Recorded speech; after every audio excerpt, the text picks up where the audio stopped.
Hey guys, Scott, Heritage Farms, Texas. Na na na na na na na na na na na na. All right, hey, it's Friday night. Up at the barn, thought I'd show you guys something. Can't really see the pecan trees. It's pitch black out here in the country. But hey, so what I wanted to show you is on our barn, we actually got some accent lights that actually show up on the Texas flag painted on the side of the barn at night. Come around to the front of our barn. Let's see what we got up here. Check this out. So on the front of the barn, you can actually see we're on a highway frontage. You can see a car coming by at the moment. So but on the front of the barn, we got the Heritage Farms logo lit up on the front side. So anyway, kind of cool. Little icon when you drive by at night out in the middle of nowhere and you downtown Telephone, Texas. Hey, you can see the Heritage Farms barn. You can see the Texas flag. It's kind of funny, we've actually had people want to stop and take pictures with the flag and everything. So pretty cool stuff. All right, what's on deck this weekend? Well, we got to get that tractor running. We're going to jump on it first thing in the morning, see what's happening, and take it from there. Thanks, guys. Hey, guys. Scott with Heritage Farms, Texas. Well, looking at my Casio Mud Master G-Shock watch, which is the only watch tough enough to survive my farm life. It's 11:45. Started about 8 o'clock this morning, trying to get the New Holland running, and guess what? Mission accomplished. We actually have her fired up and she is running. And it was pretty much what we thought it was. Turns out it was actually the fuel pump. And what was happening, and I don't know if you can see this, I'll set this down where you can take a better look at it, but it's a mechanical fuel pump, just kind of like you'd have on a small block Chevy. This little arm right here, I guess, rides, I believe, on the actual cam, I believe. And as the cam goes around and around, this moves this arm up and down. So what you see here is it's got a little lever, and this lever is a pump. It's a primer pump. So, you know, you have, if you can envision, and I'll show you on the actual tractor in a minute, but it is incredibly windy here today, and I'm inside of the storage container just to stay out of the wind so I can record this video. But so what you have right here is you have a clear pre-filter that goes to the fuel tank.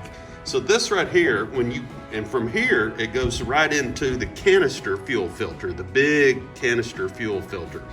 And so what you have to do is when you change the canister filter out, you have to prime this pump to actually bring the fuel up into here and fill the canister filter before it goes into the engine. So what you have to do is just prime that guy. Well, the problem is the mechanical part of the fuel pump, I think, was working okay.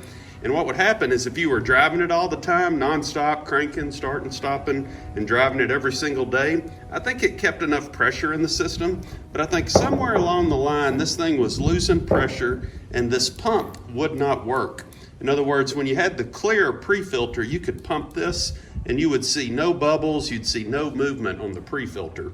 As soon as we put the new one in and you actually started to prime it like this, you could see fuel moving through the pre-filter into this, which in turn was filling the canister filter. Once we put the new canister filter on, we left the hose off the top, pressed this until it filled up the canister filter and diesel overpoured the top of it. I knew we had it at that point. So every once in a while there's this theory, and it's called the blind squirrel in a nut theory. And this time it worked out. I thought this might be the culprit. I felt like this was the culprit. And my thought was, hey, let's throw $77 at it. That's what the part cost me at the New Holland dealer. I could have bought some knockoffs online for about 40 bucks. But by the time you paid the shipping, they were no brand. I'm sure this was made in China as well. But this was a genuine New Holland part. So the only other thing that irks me a little bit, New Holland, if you're listening, you know, to charge me 70 some odd bucks for the pump, but that little O-ring filter, that O-ring gasket right there, they charged me $5 for that, totally separate. So that's a little bit greedy on your part, New Holland. Just calling you out, man. Call it like I see it. So there you go, guys. more to follow. I'll show you a close-up of where we did the work and what actually went into it. But we made progress.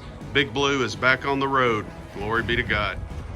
Okay, I'm gonna try to get this video filmed, and I apologize if there's wind in the background, but it's like 30-mile-an-hour winds today here in North Texas.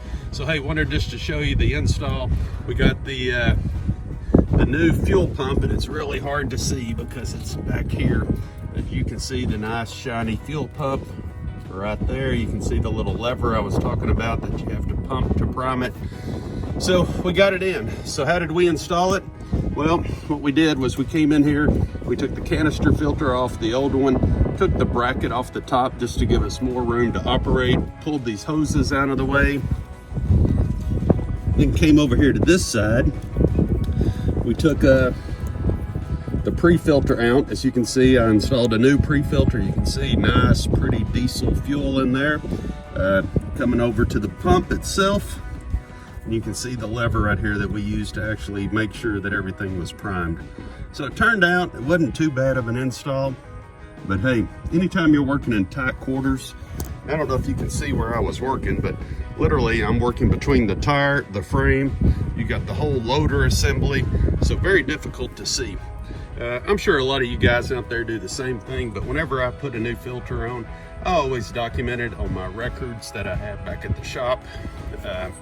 We use Cattle Max software, which tracks all of our cattle, but also it tracks pastures, when we fertilize, when we rotate. It also tracks maintenance, equipment, and I love it because I can actually keep records in there on my tractors, Kubotas, any tools that I have. So I always put a date on there. So 11/2020, and I write the hours down. So this tractor has 1,845 hours on it. I bought the tractor used when it had 600 hours, and here lately we've been working the dog out of it. So anyway, hey, she's back on the road. I'm happy because this thing is so crucial for us when we're feeding during the winter months. All right, guys, hey, hit the thumbs up, leave us a comment, hit the subscribe button. Would love to hear from you guys.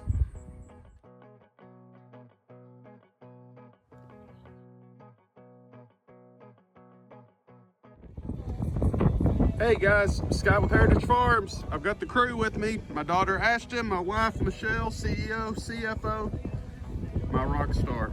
All right, what are we doing? It is incredibly windy today, 30-mile-an-hour winds. Apologize for the bad noise in the background. We are putting Skyco, OSPHO Rust stopper. So you can see what this end brace looks like before, and you can see as she puts it on, you just paint it on. It's like a water consistency, and it gives it almost like a stained concrete appearance. At first we were thinking that we'd come back and prime it and paint it, but you know what? We're really digging this. We've done it in a couple of other places, and you can kind of see where the bare pipe is, and then you can see the OSPHO. And I tell you what, it actually changes the appearance of the pipe. Looks pretty good. So that's what we're doing. More to follow. We'll give you a detail, but man, this goes pretty quick, especially when you got the A-team working with me today. Thanks, guys. Okay, there it is after it's been done. Look how dark it turned. It almost looks black in this picture, but it is not black. The best way I can describe it is it's kind of like stained concrete when you use this stuff. I have to admit, I like it. This is kind of the best of both worlds. It looks natural. You're not doing anything, but it just kind of darkened.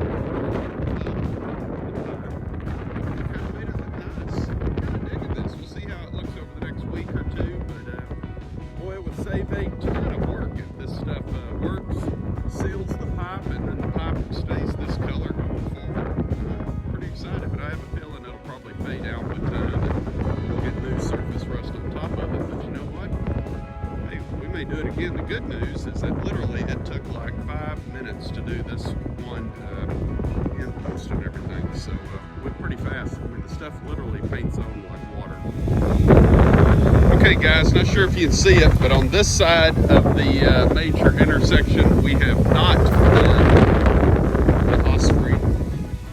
But you can see this side we have. Look how it almost looks like black paint. But then you come over to this side, you see the rusted metal. Pretty cool stuff. I think we've pretty much decided if it holds up, we are not going to paint. We are going to just leave it with this natural patina and just count our blessings and be done with it. But we're pretty happy with it. More to follow. All right, we're moving right along. So this is the left side of the entrance. You can see we got the Kubota 850 Sidekick, the Chevy HD 2500. So this is the left side. So let's take a close-up of what this looks like. So you can see what this metal pipe actually looks like. Pretty rusty. So what we're using today is that OSPHO Rust inhibitor, rust stopper.